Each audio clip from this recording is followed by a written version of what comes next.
ഇതുപോലെ മുസ്ലിമീങ്ങൾക്ക് അച്ഛന്മാരുണ്ട്. അവർ വിളിക്കുന്നത് മൗലവി, മൗലാന, ഖത്തീബ്, ഇമാം, ലബ്ബ, ആലിം, സാഹിബ്, ഉസ്താദ്, ഇങ്ങനെ പല പേരില്ല. നിങ്ങൾക്കറിയോ, ഞാനൊരു മുസ്ലിം അച്ഛനായിരുന്നു. ആ ചേട്ടൻ എന്നെ തുറിച്ചു നോക്കുന്നു, നീ അച്ഛനാണ്, തൊപ്പി എവിടെ, താടി എവിടെ എന്നുള്ള അർത്ഥത്തില്ലേ. ഇത് കാന്താരി പോലെ ആയിപ്പോയി, മാനുഫാക്ചറിങ് ഡിഫക്റ്റ്. എന്ത് ചെയ്യാനാ അറിയോ? എൻ്റെ വീട് വയനാട്ടിലാണ്. വീട്ടുപേര് തുർക്കി എന്നാണ്. എങ്ങനെയാണ് തുർക്കി എന്ന് വീട്ടുപേര് വന്നതെന്നറിയോ? നമ്മൾക്കെല്ലാം വീട്ടുപേരുണ്ട്. ഈ വീട്ടുപേരൊക്കെ ഉണ്ടാവാൻ ഒരു കാരണവും കാണും. ഇപ്പൊ തെങ്ങുമൂട്ടിൽ നിന്ന് പേര് വന്ന എങ്ങനെയാ? തെങ്ങിന്റെ മൂട്ടിൽ വീട് വെച്ചുകൊണ്ട് എന്ന് പറഞ്ഞ പോലെയാണ്. അപ്പൊ ഈ തുർക്കിന്ന് പേര് വന്ന എങ്ങനെയാണെന്നറിയോ? മലബാർ കലാപ സമയത്ത് ഇവിടെ കുറെ തുർക്കി പട്ടാളക്കാരെ കേരളത്തിലേക്ക് കൊണ്ടുവന്നായിരുന്നു, ഓട്ടോമൻ എംപയേഴ്സ്. ഇതിൽപ്പെട്ട ഒരാളായിരുന്നു എൻ്റെ വല്യപ്പൻ. അപ്പൻ്റെ പേര് ബീരാൻ ഇബിൻ അഹമ്മദ് തുർക്കി. എനിക്ക് 5 വയസ്സുള്ളപ്പോൾ എൻ്റെ മാതാപിതാക്കൾ എന്നെ സ്കൂളിൽ പറഞ്ഞു വിട്ടില്ല. അവർ പറഞ്ഞു, നീ സ്കൂളിലുള്ള പയ്യനല്ല, തമ്പുരാനുള്ള പയ്യനാന്ന് പറഞ്ഞു.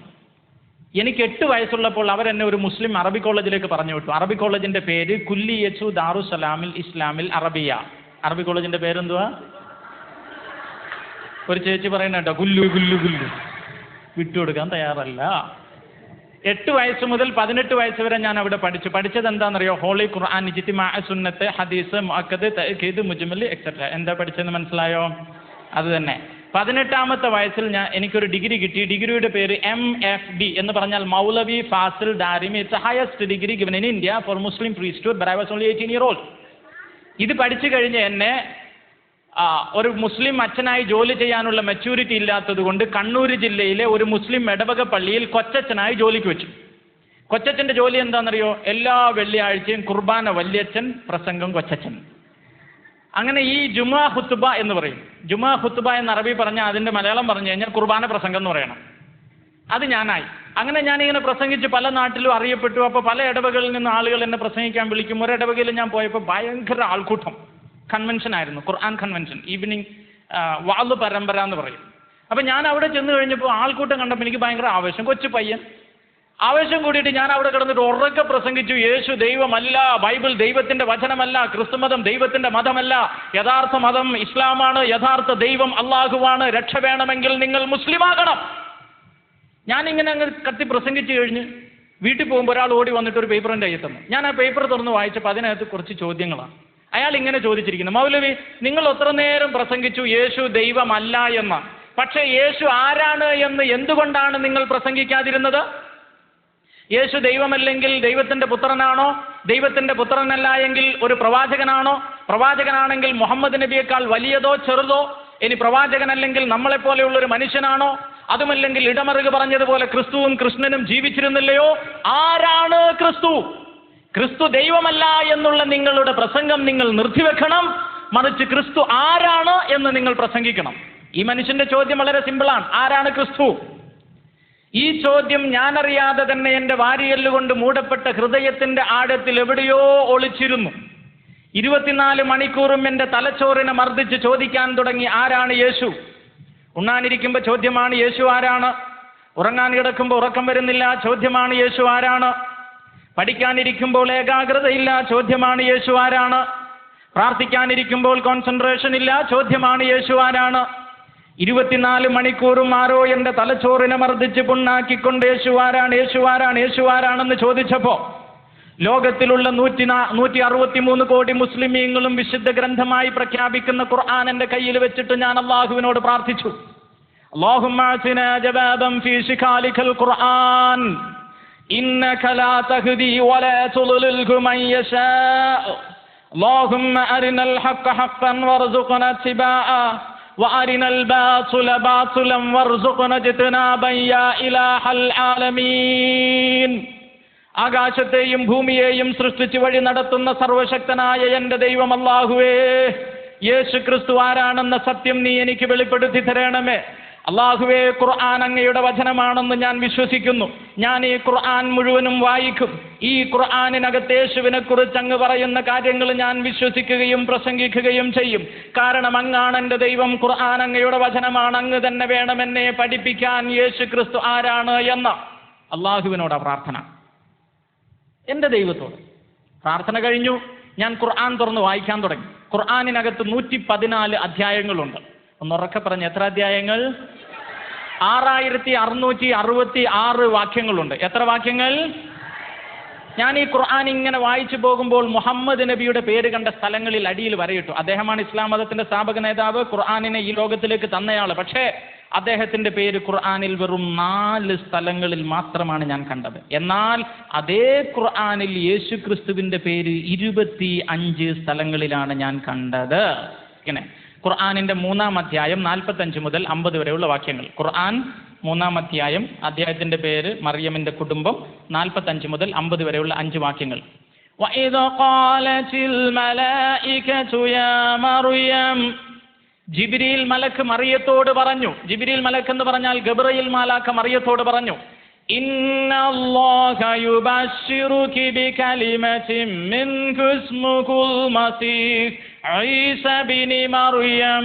മറിയമേ, അള്ളാഹു അവന്റെ വചനത്തെയും ആത്മാവിനെയും നിന്റെ ഉദരത്തിൽ വിടുമ്പോൾ നീ ഗർഭം ധരിച്ചൊരു കുഞ്ഞിനെ പ്രസവിക്കും, ഈസൽ മസീഹ് എന്ന് പേരിടണം. എന്ന് പറഞ്ഞാൽ ഈശോ മിശിഹ എന്നർത്ഥം.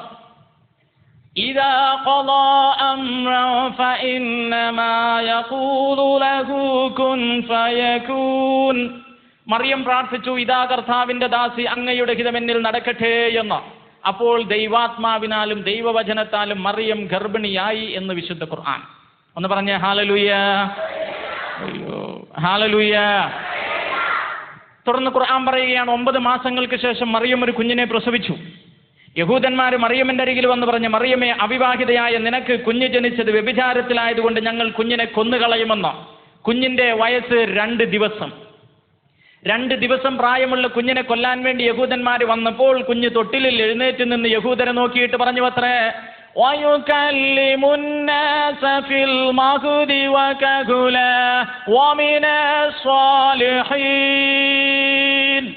ഓ യഹൂദ ജനങ്ങളെ, ഞാൻ വ്യഭിചാരത്തിൽ നിന്ന് ജനിച്ചവനല്ല, പ്രത്യുത ദൈവത്തിൽ നിന്ന് വന്നവനാകുന്നു.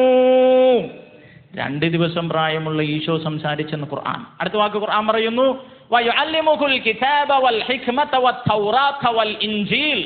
യേശുവിന് തൗറാത്ത് എന്നും സബൂർ എന്നും ഇൻജീൽ എന്നും പേരുള്ള 3 പുസ്തകങ്ങളെ അള്ളാഹു സമ്മാനിച്ചു. തൗറാത്ത് എന്ന് പറഞ്ഞാൽ ബൈബിളിലെ ആദ്യത്തെ 5 പുസ്തകങ്ങൾ, തോറ.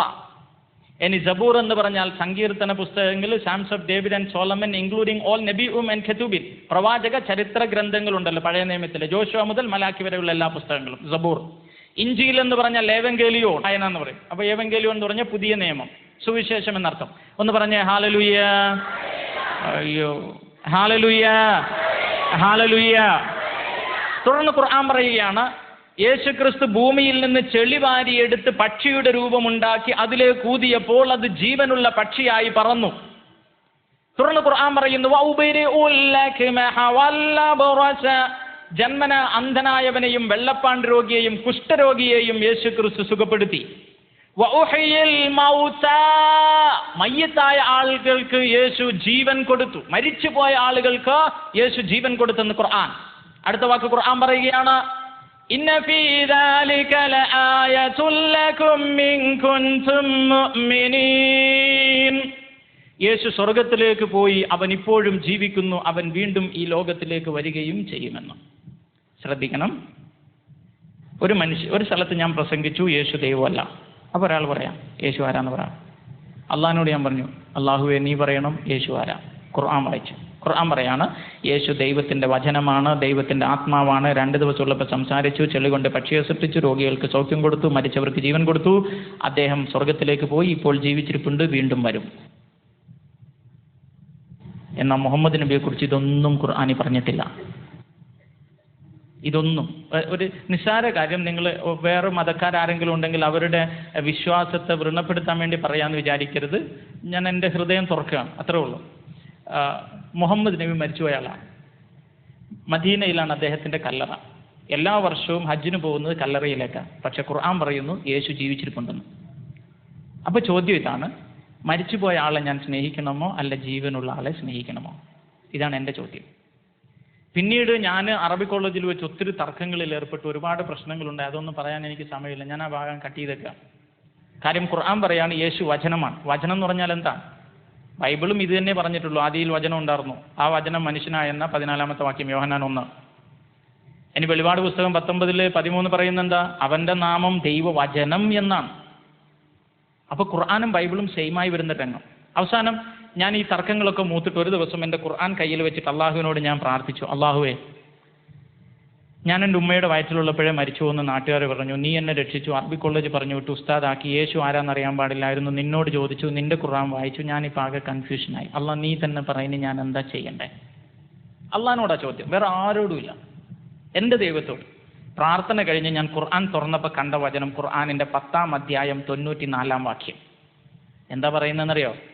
فإن كنتم في شك مما أنزلنا إليك فاسأل الذين يقرؤون الكتاب من قبلك لقد جاءك الحق فلا تكونن من الممترين.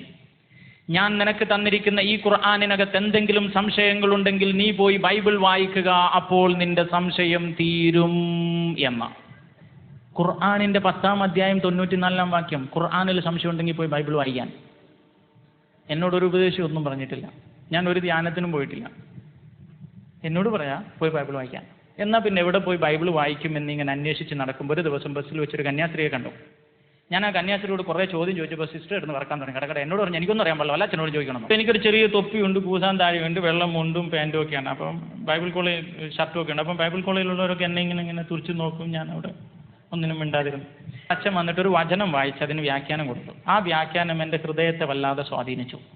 കാരണം മുസ്ലിമീങ്ങളുടെ ഖുർആനിലെ എല്ലാ അധ്യായങ്ങളിലും അള്ളാഹു പറയുന്നത് ഇങ്ങനെയാണ്, വഇബാദുർ റഹ്മാനില്ലദീന യംശൂന അലൽ അർളി ഹൗനാ.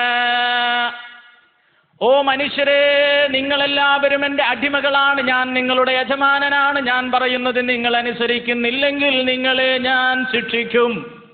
അള്ളാഹു പറയാണ്, ഞാൻ അവൻ്റെ അടിമയാണ്, അവൻ എൻ്റെ യജമാനനാണ്. അടിമയ്ക്ക് യജമാനനെ സ്നേഹിക്കാൻ പറ്റിയല്ല, യജമാനന് അടിമയെ സ്നേഹിക്കാൻ പറ്റിയല്ല. എന്നെ ഒരാൾ അടിമയെ എന്ന് വിളിക്കുന്നത് എനിക്കങ്ങ് ഉൾക്കൊള്ളാൻ പറ്റുന്നില്ല.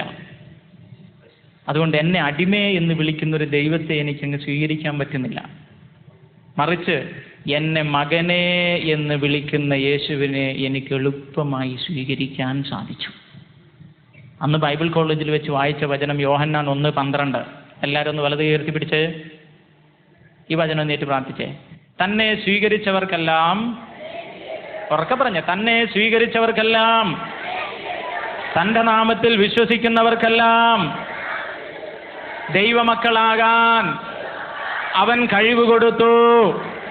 ഒന്നുറക്കെ പറയണം, യേശുവിനെ സ്വീകരിച്ചവർക്കെല്ലാം, യേശുവിൻ്റെ നാമത്തിൽ വിശ്വസിക്കുന്നവർക്കെല്ലാം ദൈവമക്കളാകാൻ അവൻ കഴിവ് കൊടുത്തു. ഒന്നുറക്കെ പറഞ്ഞേ ഹല്ലേലൂയ. ഉറക്കെ പറഞ്ഞേ ഹല്ലേലൂയ, ഹല്ലേലൂയ. ഇപ്പൊ ഈ വചനം നമ്മൾ 2 പ്രാവശ്യം വായിച്ചു, അത് വ്യാഖ്യാനിച്ചും വായിച്ചു. പക്ഷെ നമുക്കാർക്കും ഇത് മനസ്സിലായിട്ടില്ല. കാരണം നമ്മളെല്ലാവരും വിശ്വസിക്കുന്നു ലോകത്തിലുള്ള എല്ലാ മനുഷ്യരും ദൈവത്തിൻ്റെ മക്കളാണ്. ലോകത്തിലുള്ള എല്ലാ മനുഷ്യരും അങ്ങനെ വിശ്വസിക്കുന്നവരെന്ന് വലത് കയർത്തിയേ. ലോകത്തിലുള്ള എല്ലാ മനുഷ്യരും ദൈവത്തിന്. ആ കൈയൊന്ന് വീശി കാണിച്ചേ, നന്നായി വീശി കാണിച്ചേ. അടുത്തുള്ളവൻ്റെ തലയിൽ ഒരു തട്ട് വീഴണ്ടേ? നന്നായി കൈ. ഓക്കെ, കൈ താത്തിട്ടെ. നിങ്ങൾ കൈ ഉയർത്തി വീശിയത് കൊണ്ട് എനിക്ക് 100% ഉറപ്പായി വായിച്ച വചനത്തിൻ്റെ അർത്ഥം നന്നായി മനസ്സിലായിട്ടില്ല. ചുമ്മയും വായിച്ചു, വ്യാഖ്യാനിച്ചും വായിച്ചു, മനസ്സിലായില്ല. നിങ്ങളിപ്പോൾ കൈ ഉയർത്തി പറഞ്ഞത് ലോകത്തിലുള്ള എല്ലാ മനുഷ്യരും ദൈവത്തിൻ്റെ മക്കളാണ്. നിങ്ങൾ വിശ്വാസപ്രകാരം രാവിലെ ഇവിടെ ചെല്ലിയതല്ലോ. എന്താ ചെല്ലിയ? ആകാശത്തിൻ്റെയും ഭൂമിയുടെയും സൃഷ്ടാവായ ഏക ദൈവത്തിൽ ഞാൻ വിശ്വസിക്കുന്നു, അവിടുത്തെ ഏകപുത്രനിൽ ഞാൻ വിശ്വസിക്കുന്നു. അവിടുത്തെ, ഒന്ന് ഉറക്കെ പറഞ്ഞേ, ഉറക്കെ പറഞ്ഞേ, ദൈവത്തിന് എത്ര മക്കളാ? നിങ്ങൾ എനിക്ക് എങ്ങനെ വിശ്വസിക്കാൻ പറ്റും? തൊട്ടു മുമ്പേ കൈ ഉയർത്തിയിട്ട് എല്ലാ മനുഷ്യരും ദൈവത്തിന്റെ മക്കളാന്ന് പറഞ്ഞ് നിങ്ങൾ വിശ്വാസ പ്രമാണം ചെല്ലുമ്പോൾ ദൈവത്തിന്റെ ഏകപുത്രനായി പോയി. ഇതെന്ത് പരിപാടിയാ? ചേട്ടാ, ബൈബിളിൽ എവിടെയെങ്കിലും ദൈവം മനുഷ്യനെ പ്രസവിച്ചു എന്ന് പറഞ്ഞിട്ടുണ്ടോ? അപ്പോൾ ദൈവത്തിന് മക്കളുണ്ടാവോ? ബൈബിൾ പറഞ്ഞ ഇങ്ങനെയാണ്, സ്വന്തം ഛായയിലും സദൃശ്യത്തിലും മനുഷ്യനെ സൃഷ്ടിച്ചു. മനുഷ്യനെ ഉറക്കെ പറഞ്ഞേ, ഞാൻ ഈ മൈക്കിനെ സൃഷ്ടിച്ചു എന്ന് പറഞ്ഞാൽ ഇതെൻ്റെ മോനാണെന്ന് അർത്ഥം, മോളാണെന്ന് അർത്ഥം ഉണ്ടോ? ഇതെൻ്റെ സൃഷ്ടിയാണ്. ഇതെൻ്റെ ദൈവം മനുഷ്യനെ സൃഷ്ടിച്ചെങ്കിൽ മനുഷ്യൻ ദൈവത്തിൻ്റെ സൃഷ്ടികളാണ്. ഞാനിത് പറയുമ്പോൾ ചിലപ്പോൾ നിങ്ങൾ മനസ്സിലിങ്ങനെ ഇളക്കം തട്ടും. എങ്ങാനും നിങ്ങൾ കാണിച്ചെന്നാൽ ഞാനിപ്പോൾ അത് വിശ്വസിക്കുകയും ചെയ്യും. എൻ്റെ പൊന്നു മക്കളെ, ലോകത്തിലുള്ള എല്ലാ മനുഷ്യരെയും സൃഷ്ടിച്ചു. ദൈവത്തിൻ്റെ സൃഷ്ടികളാണ്. ദൈവത്തിന് ഒരേ ഒരു മോനേ ഉള്ളൂ, യേശു ക്രിസ്തു മാത്രം. യോഹന്നാൻ 1:12 പറയും, യേശുവിനെ സ്വീകരിച്ചവർക്കെല്ലാം, യേശുവിൻ്റെ നാമത്തിൽ വിശ്വസിക്കുന്നവർക്കെല്ലാം ദൈവത്തിൻ്റെ മക്കളാകാൻ അവൻ കഴിവ് കൊടുത്തു എന്ന്. ഭൂമിയിലുള്ള മനുഷ്യരെ ദൈവത്തിൻ്റെ മക്കളാക്കാൻ വേണ്ടിയാണ് ദൈവത്തിൻ്റെ ഒരേ ഒരു മകനെ സ്വർഗം വിട്ട് ഭൂമിയിലേക്ക് അയച്ചത്, തൻ്റെ ഏകജാതനെ അയച്ചത്. യോഹന്നാൻ 3:16. യേശു ക്രിസ്തുവിൽ ആര് വിശ്വസിക്കുന്നുവോ അവനാണ് ദൈവത്തിന്റെ ദത്തുമകൻ, ദത്തുമകൾ എന്ന് പൗലോസ്ലീഹ പറയുന്നു. യേശുവിന്റെ രക്തത്താൽ വീണ്ടെടുക്കപ്പെട്ട ദത്തുമക്കളാണ് നമ്മൾ. മുസ്ലിമീങ്ങൾ ദൈവത്തെ അപ്പാന്ന് വിളിക്കും, ഹിന്ദുക്കൾ ദൈവത്തെ അപ്പാന്ന് വിളിക്കും. ഇങ്ങനെ വിളിച്ചതുകൊണ്ട് ആരെങ്കിലും അപ്പനാവോ? ഇല്ലല്ലോ. ഞാൻ ഒരു സംഭവം പറയാം. ഒരിക്കലും ഞാൻ അവിടെ സ്റ്റേജ് ക്ലാസ് സാക്ഷ്യം പറയാൻ കയറിയപ്പോൾ എൻ്റെ അപ്പനെ പോലെ മുമ്പിൽ ഒരാൾ എൻ്റെ നെഞ്ചു കിടന്ന് വല്ലാതെ വറക്കാൻ തുടങ്ങി. അയ്യോ, എൻ്റെ അപ്പനെ ഇവിടെ കിടക്കും. പ്രസംഗം കഴിഞ്ഞ് ഞാൻ ഒക്കെ അമ്മുക്ക് പിടിച്ച് സ്റ്റേജിൻ്റെ പുറകെ ചെന്നപ്പോൾ ഈ മനുഷ്യൻ എന്നെ വന്ന് കേട്ടി ഒറ്റപ്പെടുത്തി. എന്നിട്ട് എൻ്റെ മോനേന്നങ്ങ് വിളിച്ചു. ഇയാൾ എന്നെ മോനെന്ന് വിളിച്ചപ്പോൾ ഞാൻ അറിയാതെ അപ്പച്ചാന്നങ്ങ് വിളിച്ചു. അയാൾ എൻ്റെ അപ്പനും അല്ല, ഞാൻ അയാളുടെ മോനും അല്ല. പക്ഷേ ഞങ്ങൾ അങ്ങനെ അങ്ങ് പരസ്പരം വിളിച്ചു പോയി ആ കെട്ടിപ്പിടുത്തത്തിൽ. പിന്നെ അയാൾക്ക് എന്നോട് ഭയങ്കര സ്നേഹമായി, എനിക്ക് അയാളോട് ഭയങ്കര സ്നേഹമായി. എല്ലാ ആഴ്ചയും ഫോൺ ചെയ്തിട്ട് എനിക്ക് സുഖമാണോ എന്ന് അയാൾ അന്വേഷിക്കും. എല്ലാ ക്രിസ്മസ് ഈസ്റ്ററിനൊക്കെ എനിക്ക് പാൻറ്റും ഷർട്ടും ഷൂവും ഒക്കെ മേടിച്ച് ഇയാൾ വരും. തമിഴ്നാട്ടിലെങ്ങാനുള്ള മനുഷ്യൻ എന്നെ കാണാൻ വേണ്ടി കഷ്ടപ്പെട്ടു വരും. അങ്ങനെ ഭയങ്കര സ്നേഹം ഞങ്ങൾ തമ്മിൽ, അപ്പനായി മോനായി. അയാളുടെ ബാക്കി മക്കൾക്കൊക്കെ എന്നെ അതിൻ്റെ അപ്പുറം സ്നേഹം, അവരെക്കാൾ അവർക്ക് എന്നോട് സ്നേഹമായി. പക്ഷെ നിങ്ങൾക്കൊരു കഥയൊക്കെ ഉണ്ടാവും. അടുത്ത നാളിൽ അയാൾ മരിച്ചുപോയി. മരിച്ചതല്ല എനിക്ക് സങ്കടമായി. എനിക്ക് സങ്കടമായത് എന്താണെന്ന് തുറന്നു പറഞ്ഞോട്ടെ. അയാൾ മരിക്കുന്നതിന് മുമ്പ് വിൽപ്പത്രം എഴുതിയിട്ടുണ്ടായിരുന്നു. അയാളുടെ പ്രോപ്പർട്ടി അയാളുടെ എല്ലാ മക്കൾക്കും എഴുതി കൊടുത്തിട്ട് എനിക്ക് 1 സെന്റ് പോലും അയാൾ എഴുതി വെച്ചില്ല. അപ്പോഴാണ് എനിക്ക് മനസ്സിലായത് അപ്പാന്ന് വിളിച്ചത് വേസ്റ്റായിപ്പോയി. ആരെയും കയറി അപ്പാന്ന് വിളിച്ചത് കൊണ്ടും അവകാശം കിട്ടത്തില്ല. ഞാൻ പറഞ്ഞത് നിങ്ങൾക്ക് മനസ്സിലായോ? ദത്തുമക്കളാവണം. യേശുവിൻ്റെ രക്തത്താൽ ദത്തുമക്കളായാൽ ദൈവത്തിൻ്റെ അവകാശികളാണ്, ക്രിസ്തുവിൻ്റെ കൂട്ടവകാശികളാണ്. അപ്പൊ അമ്മയ്ക്ക് സ്വർഗത്തിൽ ഒരു 10 സെന്റ് സ്ഥലവും ഒരു വീടും ദൈവത്തിന്റെ കൂടെ നിത്യമായി വസിക്കാൻ വേണമെങ്കിൽ ദൈവത്തിന്റെ മോളാകണമെങ്കിൽ തന്നെ സ്വീകരിക്കണം. ആരെ? യേശുവിനെ. ഒന്നുറക്കെ പറഞ്ഞേ. അപ്പൊ യേശുവിനെ സ്വീകരിച്ച ഉടനെ ഞാൻ ദൈവത്തിന്റെ മകനായി. ഇന്ന് എനിക്കൊരു അഡ്രസ്സുണ്ട്. I am the child of Almighty God. ഈ പ്രപഞ്ചം മുഴുവനും സൃഷ്ടിച്ച സർവശക്തനായ ദൈവത്തിന്റെ പൊന്നോമന മോനാണ് ഞാൻ. ഇനി എനിക്ക് വേറെ ആരും വേണ്ട, എൻ്റെ അപ്പൻ മതി. വൈ? ബിക്കോസ് ടാറ്റ കമ്പനിയുടെയും ബിർള കമ്പനിയുടെയും ഓണർ എൻ്റെ ഡാഡിയാണ്. ദൈവം എൻ്റെ ഡാഡിയാണ്. ഞാൻ എപ്പോഴൊക്കെ ദൈവത്തെ ഡാഡി എന്ന് വിളിക്കുന്നു, ദൈവത്തെ എൻ്റെ അപ്പച്ചനായി കാണുന്നു, ആ സമയത്തൊക്കെ എനിക്ക് നിങ്ങളോട് പറഞ്ഞറിയിക്കാൻ പറ്റാത്ത ഒരുതരം സന്തോഷം മനസ്സിലുണ്ടാവും. God is my dad. It's beyond my expression. ദൈവം എൻ്റെ ഡാഡിയാണ്. ഒന്ന് പറഞ്ഞേ ഹല്ലേലൂയ. ഉറക്കെ പറഞ്ഞേ ഹല്ലേലൂയ. സമയമില്ലാത്തതുകൊണ്ട് ആ വിഷയം ഞാൻ കട്ട് ചെയ്തു. ഇനി അടുത്ത വിഷയത്തിലേക്ക് വരാം. ലോകത്തിലുള്ള എല്ലാ മതങ്ങളും പറയുന്നു പാപം ചെയ്താൽ നരകത്തിൽ, നന്മ ചെയ്താൽ സ്വർഗത്തിൽ. പാപം എന്ന് പറഞ്ഞാൽ ദൈവകൽപ്പന ലംഘിക്കുന്നതാണ്. എന്താണ് പാപം? ഈ ലോകത്തിൽ ഏറ്റവും അധികം ദൈവകൽപ്പനയുള്ള മതം ഇസ്ലാമാണ്. ഒരു മുസ്ലിം ബാത്റൂമിൽ പോകണമെങ്കിൽ കൽപ്പന എന്താണെന്നറിയാമോ? ഇടത്തെ കാല് വെച്ച് കയറണം എന്നാണ്. വലത്തെ കാല് വെച്ച് കയറിയാൽ പാപം ചെയ്തു. ബാത്റൂമിൽ നിന്നാ പാപം ചെയ്തു. നേരെ ഇരുന്നാ പാപം ചെയ്തു. ഇടത്തോട്ട് ചെരിഞ്ഞിരിക്കണം എന്നാ നിയമം. ഞാൻ അറബി കോളേജിലായിരുന്നപ്പോൾ കലി വന്നിട്ട് എൻ്റെ ടീച്ചറിനോട് ചോദിച്ചു, എൻ്റെ പൊന്നു ടീച്ചറെ എന്തിനാ ഇടത്തോട്ട് ചെരിയുന്നത്? നീ പോയി ഒരു കുപ്പി വെള്ളം കൊണ്ടുപോടാ, ഞാൻ കാണിച്ചു തരാം. ഞാനൊരു കുപ്പി നിറച്ച് വെള്ളം കൊണ്ടുവന്നപ്പോൾ ആൾ പറഞ്ഞു കുപ്പി നേരെ കമത്തി പിടിയിടാം. കുപ്പി നേരെ കമത്തി പിടിച്ചപ്പം വെള്ളം പോകാൻ അല്പം ബുദ്ധിമുട്ട്, ബിടുക്കും. ആൾ പറഞ്ഞു കുപ്പി അല്പം ചെരിച്ച് പിടിയിടാം. കുപ്പി അല്പം ചെരിച്ച് പിടിച്ചപ്പം വെള്ളം വളരെ ഈസി ആയിട്ട് പോയി. ആൾ പറഞ്ഞു അതിനാ തന്നോട് ഞാൻ അവിടെ ചെരിഞ്ഞിരിക്കാൻ പറഞ്ഞേ. നിങ്ങൾ ചിരിച്ചാൽ മതി, നാളെ പ്രാക്ടീസ് ചെയ്തേക്കരുത്. സോറി. ഇങ്ങനെ ഇസ്ലാമിൽ ആയിരക്കണക്കിന് കൽപ്പനകളുണ്ട്. കൽപ്പന ലംഘിക്കുന്ന മുസ്ലിമീങ്ങൾ പാപികളാണ്. പാപികളായ മുസ്ലിമീങ്ങൾ 5 നേരം നിസ്കരിച്ച് അല്ലാഹുവിനോട് പ്രാർത്ഥിക്കും, അല്ലാഹുമ്മ ഗഫിർലി യാ ഗാഫിറ ദുനൂബ്, പാപങ്ങളെല്ലാം എന്നോട് ക്ഷമിക്കുന്ന അല്ലാഹുവേ എൻ്റെ പാപങ്ങൾ ക്ഷമിക്കണമേ എന്ന് ലോകത്തിലുള്ള 163 കോടി മുസ്ലിമീങ്ങളും 5 നേരം നിസ്കരിച്ച് പ്രാർത്ഥിച്ചിട്ടും അവരുടെ പ്രാർത്ഥന ദൈവം ശ്രവിച്ചുവോ പാപം ക്ഷമിച്ചുവോ എന്ന ഉറപ്പ് അവർക്ക് ലഭിക്കുന്നില്ല. കോടിക്കണക്കായ മുസ്ലിമീങ്ങൾ വർഷം തോറും മക്കയിലേക്ക് പോയി ഹജ്ജ് ചെയ്യുന്നു, മദീനയിലേക്ക് പോയി തവാഫ് ചെയ്യുന്നു പാപമോചനത്തിനായി. പക്ഷേ അവരുടെ പാപം ദൈവം ക്ഷമിച്ചോ ഇല്ലയോ എന്ന് ഉറപ്പ് അവർക്കും ലഭിക്കുന്നില്ല. കോടിക്കണക്കായ മുസ്ലിമീങ്ങൾ വർഷം തോറും ബലിപെരുന്നാൾ എന്ന ദിവസത്തിൽ, ബക്രീദ് എന്ന ദിവസത്തിൽ മൃഗത്തെ അറുത്തിട്ട് അതിൻ്റെ രക്തത്തെയും മാംസത്തെയും ദൈവത്തിന് ദാനം ചെയ്യുന്നു. പാപമോചനത്തിന് വേണ്ടിയാണ്. പക്ഷേ അവരുടെ പാപം ദൈവം ക്ഷമിച്ചോ ഇല്ലയോ എന്ന ഉറപ്പവർക്കും ലഭിക്കുന്നില്ല. കോടിക്കണക്കായ ഹിന്ദുക്കൾ വർഷം തോറും ഋഷികേശിയിലേക്കും ഹിമാചലിലേക്കും അരുണാചലിലേക്കും ഗംഗയിലേക്കും പളനിയിലേക്കും ശബരിമലയിലേക്കും അവർ യാത്രയാകുന്നു. അവർ പല പുഴകളിലും മുങ്ങുന്നു, കുളിക്കുന്നു, നീന്തുന്നു, അവർ തപസ്സനുഷ്ഠിക്കുന്നു. പക്ഷേ അവരുടെ പാപം ദൈവം ക്ഷമിച്ചോ ഇല്ലയോ എന്ന ഉറപ്പ് അവർക്കും ലഭിക്കുന്നില്ല. നിങ്ങൾക്കറിയോ, ചില വർഷങ്ങൾക്ക് മുമ്പ് മധുര യൂണിവേഴ്സിറ്റിയിൽ ഞാൻ പഠിക്കുമ്പോൾ ഒരു തമിഴ് പത്രത്തിൽ വായിച്ച കാര്യം ഓർമ്മ വരികയാണ്. ആന്ധ്രാപ്രദേശിൽ നിന്നും ഹിന്ദുവായ ഒരു ബ്രാഹ്മണ മനുഷ്യൻ തൻ്റെ ഒരേ ഒരു മകന്റെ കൈ പിടിച്ചുകൊണ്ട് കേരളത്തിലേക്ക് കാൽനടയായി വന്നു. അവൻ പട്ടിണി കിടന്ന് ചെരുപ്പില്ലാതെ ടാറിട്ട റോഡിലൂടെ കേരളത്തിലേക്ക് നടന്നു വരുമ്പോൾ അവന്റെ ദൈവങ്ങളോടും ദേവതകളോടും അവൻ കരഞ്ഞു പ്രാർത്ഥിച്ചു, എൻ്റെ ദൈവങ്ങളെ, എൻ്റെ ദേവതകളെ, എൻ്റെ പാപം ക്ഷമിക്കണമേ, എനിക്ക് വിടുതൽ നൽകണമേ, രക്ഷ നൽകണമേ, സൗഖ്യം നൽകണമേ എന്ന്. കേരളത്തിലുള്ള ഒരുപാട് ദൈവങ്ങളോടും ദേവതകളോടും നുറുങ്ങിയ ഹൃദയത്തോടെ അവൻ കരഞ്ഞ് പ്രാർത്ഥിച്ചിട്ടും അവന്റെ പാപം ദൈവങ്ങൾ ക്ഷമിച്ചു എന്ന് ഉറപ്പില്ലാതെ വന്നപ്പോൾ മകന്റെ കൈ പിടിച്ചവൻ തമിഴ്നാട്ടിലേക്ക് യാത്രയായി. തമിഴ്നാട്ടിലുള്ള ഒരുപാട് മലകളിൽ പട്ടിണി കിടന്ന് നുറുങ്ങിയ ഹൃദയത്തോടെ സഞ്ചരിച്ചിട്ടവൻ പ്രാർത്ഥിച്ചു, എൻ്റെ ദൈവങ്ങളെ, എൻ്റെ ദേവതകളെ, ഞങ്ങളുടെ പാപം ക്ഷമിക്കണമേ, ഞങ്ങൾക്ക് വിടുതൽ നൽകണമേ, രക്ഷ നൽകണമേ, സൗഖ്യം നൽകണമേ എന്ന്.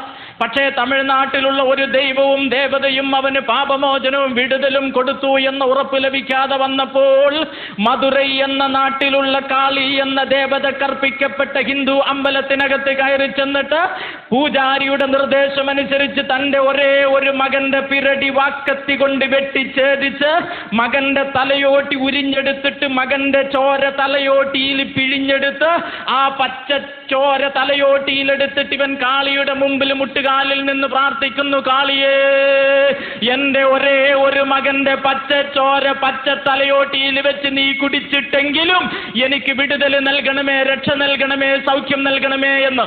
ഇത് 2000 ആണ്ട് ജനുവരി മാസത്തിന്റെ ആദ്യത്തിൽ ദിനത്തന്തി എന്ന തമിഴ്നാട്ടിലെ ന്യൂസ് പേപ്പറിന്റെ ഫ്രണ്ട് പേജിൽ ഫോട്ടോ സഹിതം വന്ന വാർത്തയാണ്.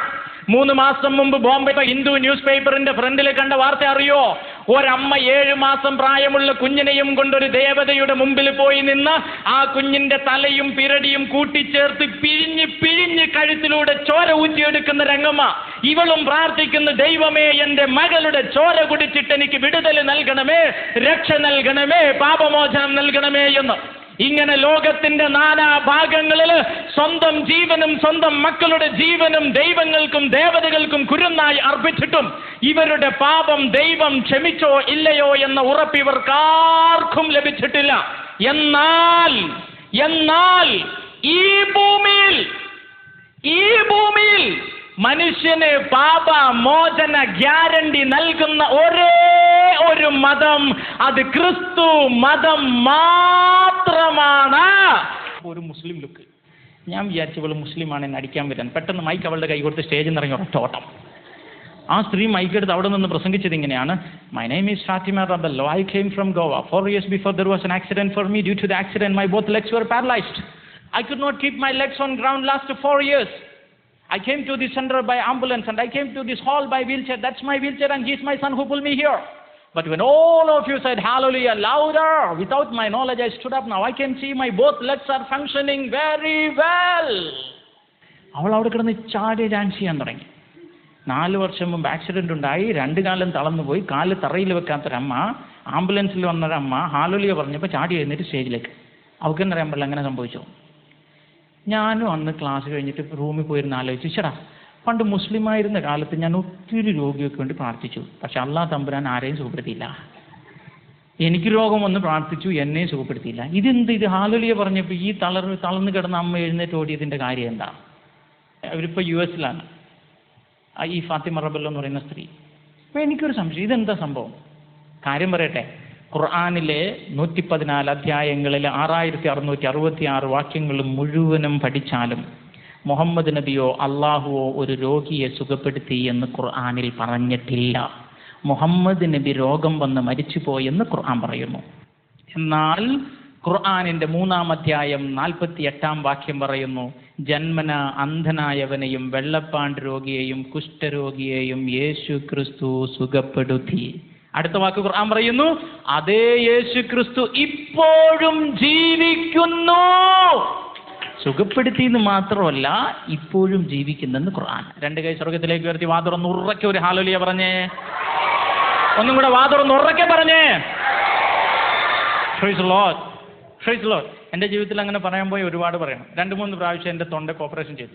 ലാസ്റ്റ് ഓപ്പറേഷൻ തിരുവനന്തപുരം RCCയിൽ വെച്ച് നടത്തുന്ന ഓപ്പറേഷന് പോയപ്പം ഡോക്ടർ പ്രദീപ് എന്നോട് പറഞ്ഞൊരു ഡയലോഗ്, ഇനി ജന്മത്തിൽ നിനക്ക് പ്രസംഗിക്കാൻ പറ്റില്ല, പക്ഷേ ഞാൻ പ്രസംഗിക്കേണ്ട, ജീവിച്ചാൽ മതി എന്ന് പറഞ്ഞ് എഴുതി ഒപ്പിട്ടൊക്കെ കൊടുത്ത ഓപ്പറേഷൻ കയറ്റിയേ. പക്ഷേ ഓപ്പറേഷൻ ചെയ്ത ആളാണ് ഈ ഒച്ചത്തിൽ പ്രസംഗിക്കണേ. ഈ ലോകത്തിൽ ഒത്തിരി ദൈവങ്ങളും ദേവതകളും ഉണ്ട്. പക്ഷേ ഈ ദൈവങ്ങളുടെയും ദേവതകളുടെയും എല്ലാം കൂട്ടത്തിൽ മനുഷ്യൻ്റെ ശാരീരികമായ വേദനകൾ എന്താണെന്ന് അനുഭവിച്ചറിഞ്ഞ ഒരേ ഒരു ദൈവം കുരിശിൽ പിടഞ്ഞു മരിച്ച യേശു ക്രിസ്തു മാത്രമാണ്. വേറെ ഒരു ദൈവത്തിനും നമ്മളുടെ വേദന മനസ്സിലാക്കാൻ പറ്റില്ല. അവൻ അനുഭവിച്ച ആളാണ്. അതുകൊണ്ട് നിങ്ങൾക്ക് എന്തെങ്കിലും ദുഃഖം ഉണ്ടെങ്കിൽ നിങ്ങൾ ചിന്തിച്ചിട്ടുണ്ടോ? മുൾമുടി ധരിച്ച്, ചമ്മട്ടി വാലടിയേറ്റ്, പട്ടിണി കിടന്ന്, ദാഹം വെച്ച് നാക്ക് നീട്ടിയ, ഉടുതുണി ഇല്ലാതിരുന്ന, നാണക്കേട് സഹിച്ച എന്ന് പറയേണ്ട, ഞാൻ ഈ ഭൂമിയിൽ സഹിക്കേണ്ടി വരുന്ന സകല വേദനകളും സഹിച്ചൊരു ദൈവം. നിങ്ങളുടെ വേദനകൾ നിങ്ങൾക്ക് പങ്കിടാൻ ഈ ഒരു ദൈവം മതി, വേറെ ആരും വേണ്ട. 2 കൈ സ്വർഗത്തിൽ. ഞാൻ ചോദിക്കട്ടെ, 50 ലക്ഷം രൂപയുടെ മെഴ്സിഡസ് ബെൻസിൽ യാത്ര ചെയ്യുന്നൊരു പണക്കാരൻ, 500 രൂപയുടെ സൈക്കിളിൽ യാത്ര ചെയ്യുന്നൊരു പാവപ്പെട്ടവൻ, ഈ 50 ലക്ഷംകാരൻ 500 രൂപയുടെ സൈക്കിൾ കാണുമ്പോൾ ഒരു തുപ്പ്. പക്ഷേ അവസാനം സംഭവിക്കുന്നതെന്നറിയോ? 50 ലക്ഷത്തിലെ കാറുള്ളവനും 500 രൂപയുടെ സൈക്കിളുള്ളവനും ശവപ്പെട്ടി എന്ന ഒരേ ഒരു കാറിൽ യാത്ര ചെയ്യും. അവസാന വണ്ടി എല്ലാവർക്കും ഒന്ന്. വലിയ മണിമാളികയിൽ കിടക്കുന്നവനും കടത്തിണ്ണയിൽ കിടക്കുന്നവനും അവസാനം കിടക്കുന്ന ഭവനത്തിൻ്റെ പേര് 6 അടി മണ്ണ്. ഇവിടെ ആർക്ക് എന്ത് വലിമത്തരം? ആർക്കെന്ത് വലിമത്തരം? നിങ്ങൾ എന്നെ കുഴിച്ചിടും.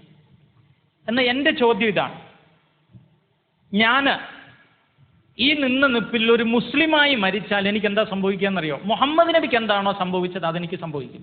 എന്താ മുഹമ്മദ് നബിക്ക് സംഭവിച്ചത്? എനിക്കറിയാൻ പാടില്ല. കാരണം മുഹമ്മദ് നബി മരിച്ചതിന് ശേഷം എങ്ങോട്ടാ പോയതിന് ചരിത്ര തെളിവില്ല. അതുകൊണ്ട് മുഹമ്മദ് നബിയിൽ വിശ്വസിച്ച് മരിച്ചാൽ മരണശേഷം എനിക്ക് എന്ത് വരുമെന്നുള്ളതിന് ഉറപ്പില്ല. മുഹമ്മദ് നബി മാത്രമല്ല, ഗൗതം ബുദ്ധൻ, മഹാവീരൻ, ഗുരു നാനക്, ഷിരടി ബാബ, കാളി, മുരുക, അയ്യപ്പ, ഒരുപാട് ദൈവങ്ങളും ദേവതകളും ഉണ്ട്. ഇവരെല്ലാം മരിച്ചിട്ട് അങ്ങോട്ട് പോയെന്നുള്ളതിന് ചരിത്രത്തിൽ തെളിവില്ല. അവരിൽ വിശ്വസിക്കുന്ന മരിക്കുന്നവനും എങ്ങോട്ട് പോകുന്ന തെളിവില്ല. പക്ഷേ ലോക ചരിത്രത്തിൽ മരിച്ചതിന് ശേഷം അഡ്രസ്സോടെ ഉയർത്തെഴുന്നേറ്റ് വന്ന ഒരേ ഒരാള് യേശു ക്രിസ്തു മാത്രമാണ്. അതുകൊണ്ട് തന്നെ യേശു ക്രിസ്തുവിൽ വിശ്വസിച്ച് മരിച്ചാൽ അഡ്രസ്സോടെ എനിക്കും ഉയർത്തെഴുന്നേൽക്കാൻ പറ്റും. ഈ വിശ്വാസമാണ് എന്നെ ഇന്നും ക്രിസ്ത്യാനിയാക്കി നിർത്തുന്നത്. 2 കൈ സ്വർഗത്തിൽ